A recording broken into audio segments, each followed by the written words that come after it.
Hello, all you coin collectors out there, and welcome to the DC Coin World International Coin Channel. Today, we're going to take a look at the Kennedy half dollar from 1967 from the United States of America. We're going to take a look at the origins of the coin and where it came from and how they did it, how they changed its metal content, and where it's going to now. So, let's kind of magnify it a little bit and take a look at it. At the top of the coin, of course, it says Liberty, has President Kennedy facing to the left. Underneath his chin, we see it says here, "In God we trust." In God on this side, we trust on this side. And then 1967.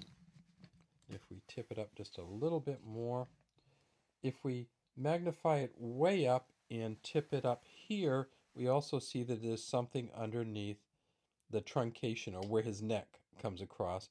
And some people say it looks like a hammer and sickle, which is kind of a weird idea, but it doesn't, because we don't have any hammer and sickles on US coins.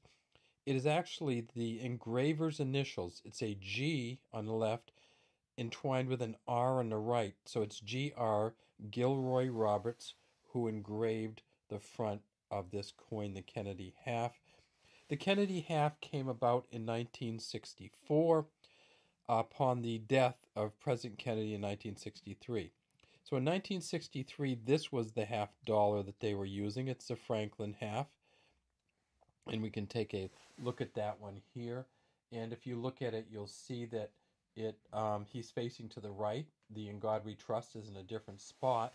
These coins were made from 1948 until 1963. They're 90% silver and weigh 12.5 grams. Well, in 1963, in November, when President Kennedy died, they said, we need to get a coin for him immediately. And in 1964, they came out with the Kennedy half. It's Gilroy Roberts on the front. And if we tip it up, we can see this one has some copper in it. So it's a silver copper mix. In the actual 1964 coin, it was 90% silver, the same content as the Franklin half. So this Franklin half is worth about $5.50 just in silver bullion value alone, and probably cost you about $8 to buy one. The Kennedy half from 1964 is also worth about $5.50 in bullion, silver bullion value alone, if you melted it down, and it would cost you about $8 or $9 to buy one. The 67, however, is not worth quite so much in bullion value. It's worth about $2.50 in bullion value. And that is because in 1964, the Kennedy half was 90% silver, but then in 1965, they went to a 40% silver mix. And so people say, why did they do that? And it turns out that the US coins from that era, so in 1965, they quit making the silver dimes, and they went to a copper nickel clad copper mix for the for the dimes. And then for the quarters, they also quit making the silver quarters in 1964. And so the 1965 quarter also didn't have any silver in it.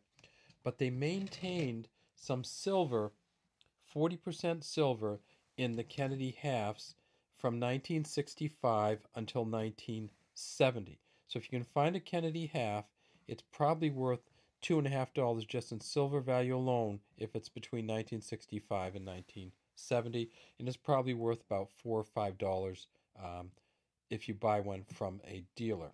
If we look at the back, we see that it has the Frank Gasparro modified presidential seal on the back. And Frank Gasparro, of course, is the designer, and you can see his initials here, FG, the designer engraver, I should say. And there's the FG right there under the eagle's left leg, I guess. We see the arrows in the left claw. We see the peace arrows for kind of war or strength. Peace, olive branch in the right claw. We see the stars here, E pluribus unum on the ribbon, and the ribbon kind of tails down. It almost looks like the eagle has a snake in its beak. kind of reminiscent of some of the Mexican coins where the eagle has a snake in its beak. But this is not a snake.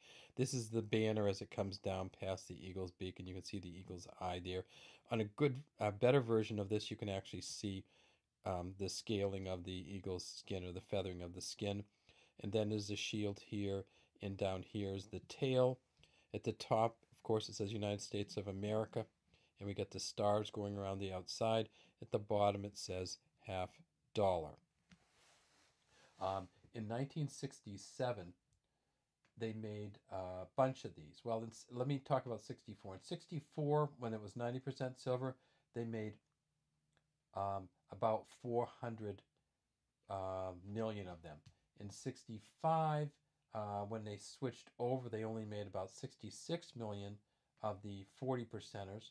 And by 67, they were back up to 295 million. So this is not a rare coin in any way, shape, or form.